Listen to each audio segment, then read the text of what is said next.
pada masa kemerdekaan di Indonesia.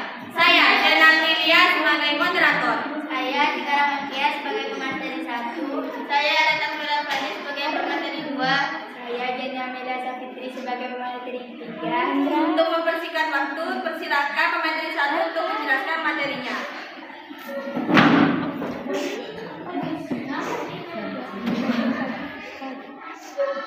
Pada masa kemerdekaan, keadaan ekonomi bangsa Indonesia masih belum stabil.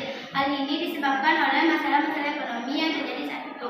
Masalah-masalah tersebut antara lain permasalahan inflasi dan kekosongan kas negara.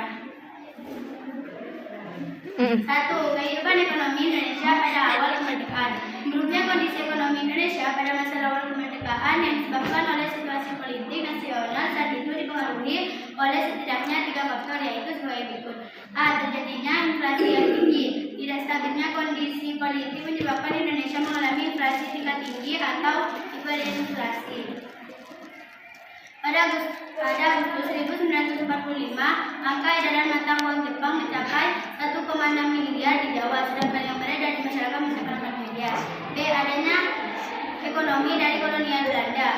Belanda melakukan ekonomi dengan menutup akses perdagangan Indonesia baik ekspor maupun impor pada tahun 1945. Akibatnya produk buatan Indonesia tidak dapat dikirim di luar negeri.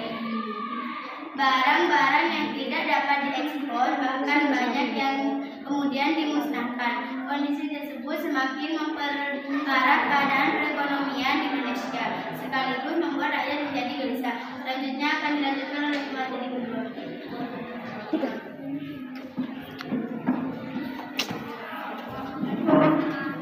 C. Adanya kekosongan kas negara.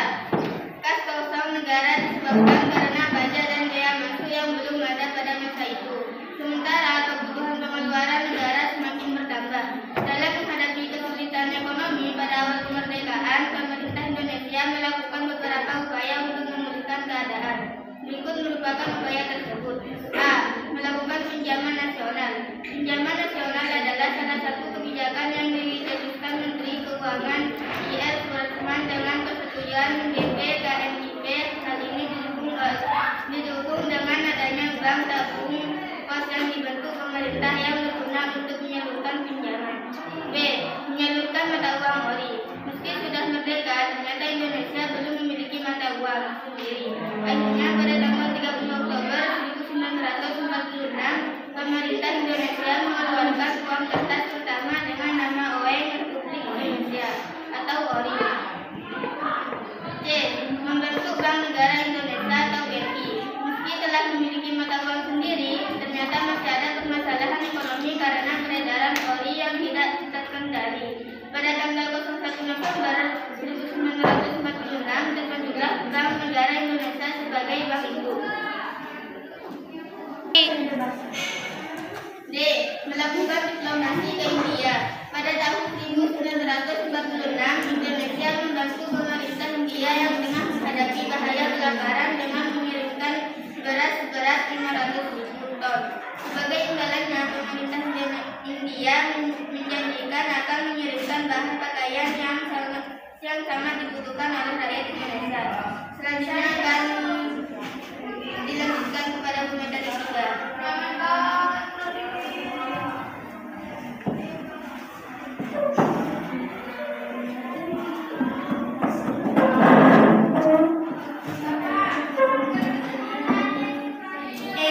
Mengadakan hubungan dagang langsung ke luar negeri.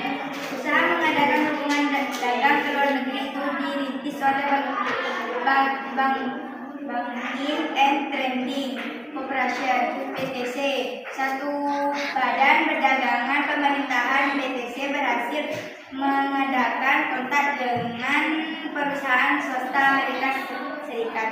F. Melaksanakan konferensi ekonomi. Konferensi dihadiri oleh para cendekiawan, para gubernur, dan para pejabat lainnya yang bertanggung jawab langsung mengenai masalah ekonomi di Jawa. Konferensi ini dipimpin oleh Menteri Kemakmuran R. Darmawan Mahmudkusumo. G. Membentuk Persatuan Organisasi yang dipimpin Dr. Moti bertujuan menggiatkan kembali partisipasi pengusaha swasta. Harapannya individualisasi dalam ekonomi, terutama di kalangan organisasi pedagang, bisa dilenyapkan sehingga mampu memperkuat ketahanan ekonomi bangsa Indonesia.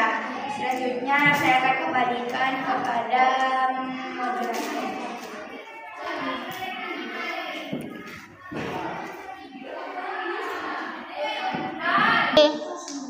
Cukup sekian presentasi dari kami, kurang lebihnya mohon maaf.